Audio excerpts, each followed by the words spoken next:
వృశ్చిక రాశి వారు గురువారం అమావాస్య రోహిణి నక్షత్ర సందర్భంగా గజకేసరి యోగము ఎలా పొందాలి అనేటువంటి విధి విధానము, అలాగే 7వ స్థానంలో చతుర్గ్రహ కూటమి సంచార స్థితితో ఎలాంటి దోషాలని తొలగించుకోవాలి, ఎలాంటి అదృష్టం కలిగించుకోవాలో ఈ వీడియోలో సవివరంగా సంపూర్ణంగా తెలుసుకుందాం. వృశ్చిక రాశిలో ఏ నక్షత్రాలు వస్తాయి అనగా విశాఖ నక్షత్రంలోని చివరి పాదం 4వ పాదము, అనురాధ నక్షత్రంలోని 4 పాదాలు, జ్యేష్ఠ నక్షత్రంలోని 4 పాదాలు కలిపితే వృశ్చిక రాశి. చాలామందికి పుట్టినటువంటి కాల సమయంలో డేటా ఆఫ్ బర్త్లు లేనటువంటి కారణం వలన పేరు యొక్క మొదటి అక్షరాన్ని అనుసరిస్తూ ఆ రాశిని తెలుసుకునే ప్రయత్నం చేద్దాం. తో, నా, నీ, ను, నే, నో, యా, యు అక్షరాల వారందరూ వృశ్చిక రాశి జాతకులే. వృశ్చిక రాశి యొక్క అధిపతి కుజ భగవానుడు. వీరికి అర్ధాష్టమ శని సంచార స్థితి కారణం వలన చిన్న చిన్న విషయాలకు ఆవేశము, కోపము, తగాదాలు, బంధువులు, మిత్రులు, స్నేహితులు అందరూ కూడా మీరు నావారు అనుకుంటూ ఉంటారు. కానీ ఎప్పుడూ కూడా జనాలు చాలా తెలివైనటువంటి వారు.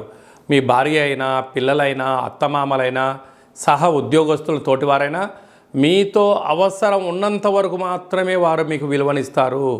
బెల్లం ఉంటేనే చీమలు వస్తాయి, ఈగలు వస్తాయి అనేది ఎంత సహజమో, మీ దగ్గర డబ్బులు, తెలివి, నాలెడ్జి మీదంతా వాళ్లకు ఉపయోగపడుతున్నంత వరకు మాత్రమే మిమ్మల్ని దేవుడు అని చెప్తారు. ఏ ఒక్క క్షణం మీరు వీటికి దూరంగా ఉండగలిగినట్లయితే ఇన్ని రోజులు నీ సహాయం పొందినవారు, ఇన్ని రోజులు నువ్వు దేవుడు అని చెప్పిన వాళ్ళు నిన్నే దయ్యము అని చెప్పి నిన్నే రాళ్లతో కొట్టే పరిస్థితి చాలా అధికంగా ఉంటుంది. కనుక ఏ రోజైనా వృశ్చిక రాశి జాతకులు ఒంటరి వారే అని చెప్పి గమనించాలి. మీ ధర్మం, మీ నీతి, మీ ఆధ్యాత్మికత, మీ ప్రశాంత జీవన విధానమే మీకు ఐశ్వర్యం, ఆనందం మీ సొంతం అవుతుందని చెప్పి గమనించాలి. లేకపోతే పోలీస్ స్టేషన్లు, కోర్టు, గొడవలు, అశాంతి, ప్రశాంతత లేని జీవితం పొందే పరిస్థితి ఉంటుంది. ఇలా ఎక్కువ కాలంగా ఆలోచించాలనుకోండి, దీర్ఘకాలిక వ్యాధులైనటువంటి షుగరు, థైరాయిడ్, నరాల బలహీనత, బ్రెయిన్ స్ట్రోకు, పెరాలసిస్ లాంటివి వచ్చే పరిస్థితి చాలా అధికంగా ఉంటుంది. ఇలాంటి కాల సమయంలో మీరు ఎంత బరువు అయితే ఉంటారో అంత బరువు కలిగినటువంటి ఉప్పును తులాభారంగా చేసుకొని నీటితో కరిగించి ఆ ఉప్పుతో మహాదేవుడికి రుద్రాభిషేకం చేసుకున్నట్లయితే ఎవరు మనవారు, ఎవరు పరాయివారో మీరు గమనించేస్తూ ప్రలోభాలకు గురి కాకుండా మీ పని మీరు చేస్తూ విజయానికి మీ సొంతం అవుతారని చెప్పి గమనించాలి.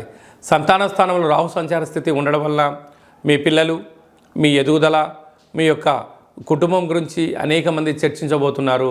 నూతనంగా వివాహం వారికి సంతాన యోగం, పిల్లల యొక్క చదువులు, అభివృద్ధిలో ముందు వరుసలో విజయం మీ సొంతం అవుతుంది.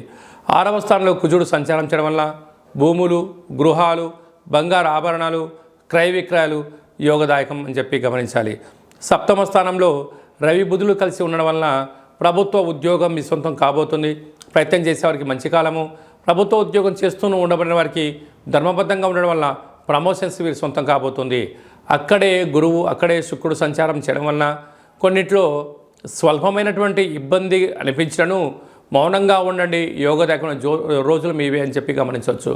కనుక ఈ అమావాస్య, గురువారము, రోహిణి నక్షత్ర సందర్భంగా ఈ చతుర్గ్రహ కూటమి సప్తమంలో ఉండడం వల్ల దోషం తొలగించుకోవాలి అన్నట్లయితే తెల్ల జిల్లేడు వృక్షం దగ్గర దీపం పెట్టడం, అలాగనే కాళభైరవ స్వామి యొక్క ముడుపు, హోమము కార్యక్రమంలో పాల్గొనడం, కాళభైరవ స్వామికి స్మరణ చేయడం వలన అంతా మంచి కలుగుతుందని చెప్పి గమనించాలి. విశాఖ నక్షత్ర జాతకులు స్వయం వృత్తులు, సేవారంగాల్లో, మార్కెటింగ్లో తొందరపాటు నిర్ణయాలకు ఇది సరైన సమయం కాదు.